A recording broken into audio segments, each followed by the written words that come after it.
name is Michael Carroll, and I'm a Celtic artist.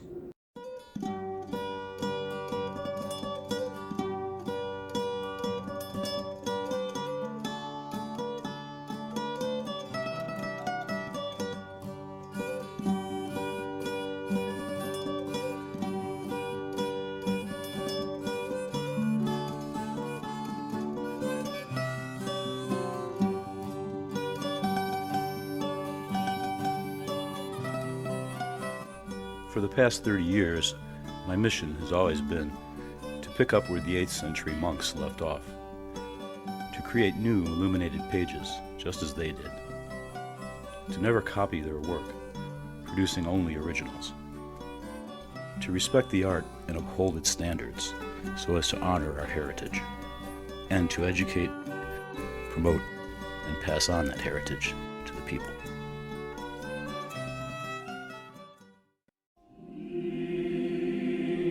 In ancient times, art was not separated from craft or craftsmanship, nor was it divided into high or low art, at least until the last few centuries. For most of recorded history, art served the same purposes that it always has: to bring beauty into our lives, to decorate our homes, our possessions, and even our bodies. Most importantly, it signifies who we are, individually or collectively.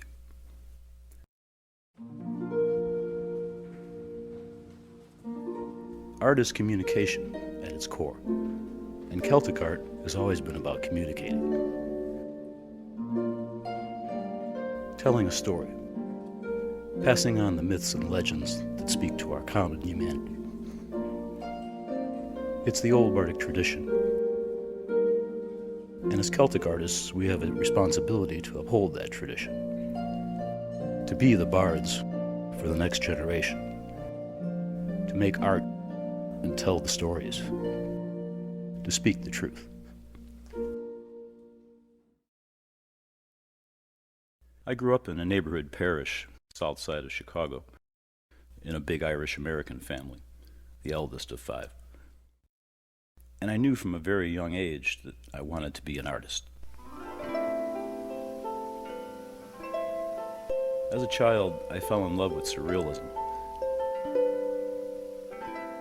When I began painting in high school and college, it was mostly in the surrealist style.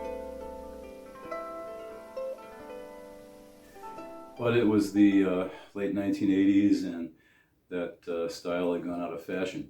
And so I eventually gave up painting altogether. But I had one lifeline: my calligraphy. I loved it because it was inherently communicative and spoke directly to the people. It was the written word as art.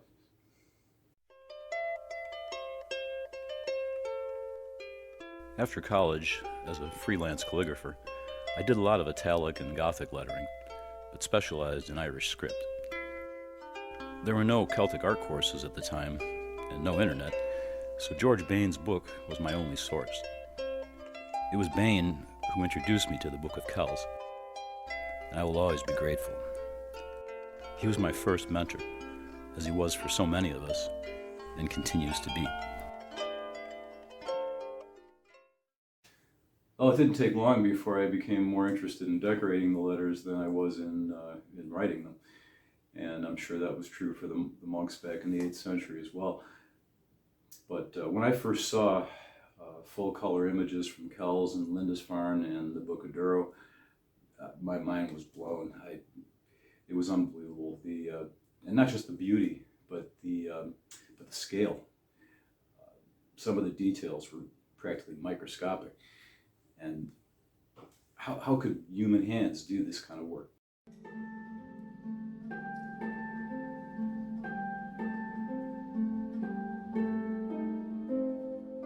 But then I thought, the fact that it was done once meant that maybe, just maybe, it could be done again. And so I swore I would do my own designs. Originals only. So I hit the woodshed and began a long self-apprenticeship as a journeyman illuminator. My early works were a bit rough and clumsy, and it took 6 or 7 years before they finally started looking authentic. With each new page, my details got smaller, the lines a little finer. But I eventually reached the point where modern tools just wouldn't cut it. Not at miniature scale. So I ordered some real calfskin vellum and learned to cut my own goose quill pens. And overnight, the results were unbelievable. The next 2 pages finally had the look and feel of an early medieval gospel book.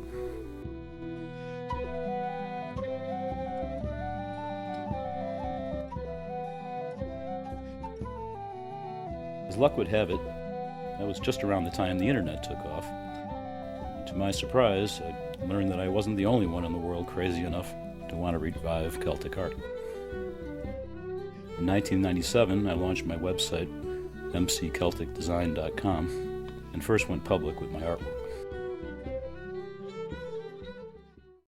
Not long after, I was lucky enough to be invited to join the American Celtic exhibition, the first major group show of Celtic artists in the U.S.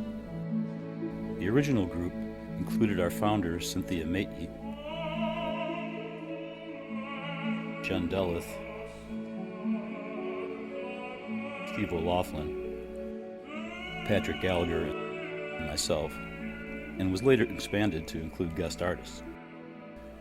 American Celtic toured the U.S. from coast to coast for the next 10 years, raising public awareness of the new Celtic art renaissance that's still growing strong today. When people ask what kind of art I do, I'm usually at a loss for words.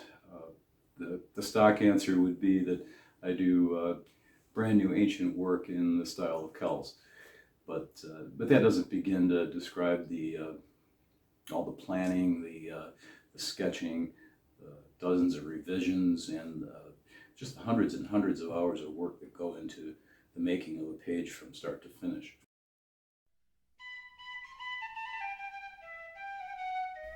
The Enlightenment page is a good example.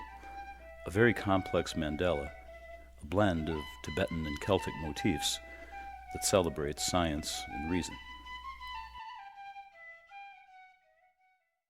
It all begins as a vague idea on a scrap of paper. Through a series of rough sketches, the idea takes shape, evolving into a geometrical framework that serves as the master plan. Once the borders are arranged and the framework laid out, it's time to begin filling in the details. One by one, over many months, each small panel is decorated with knotwork, spirals, key patterns, animal interlace, whatever looks best in that particular space and doesn't clash with its neighbors. Once the last empty panel is filled, the master drawing is complete. But that's just the halfway mark. Now it has to be transferred onto the final surface and painted in full color. I use a modern light box to transfer my designs, but the process hasn't changed since the 8th century. The monks used either reflected backlighting or a nearby window, taking full advantage of the transparent vellum.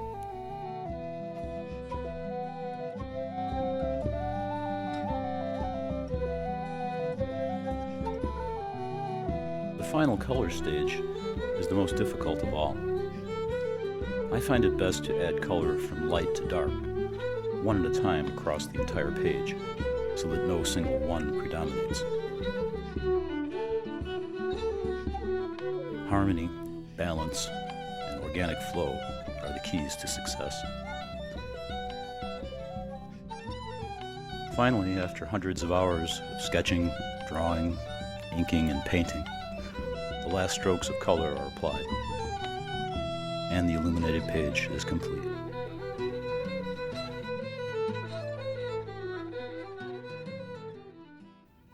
It's funny, but even now that I've been teaching Celtic art for a number of years, I still consider myself a student. I'm always learning, I'm always searching for some hidden knowledge that's just out of reach. But then that's exactly the nature of Celtic art.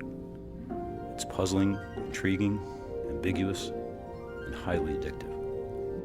Scholars can spend their entire lives studying the Book of Kells alone, only to realize in the end how little they really know. So, what's the future for Celtic art in the 21st century? Well, 100 years ago, the Celtic revival artists did the best that they could do with what they had, but so little was known back then. And in the past half century or so, thanks to researchers and artists such as George Bain and Aidan Meehan, at last today the ancient methods have been rediscovered, and so the road is clear and the door is open.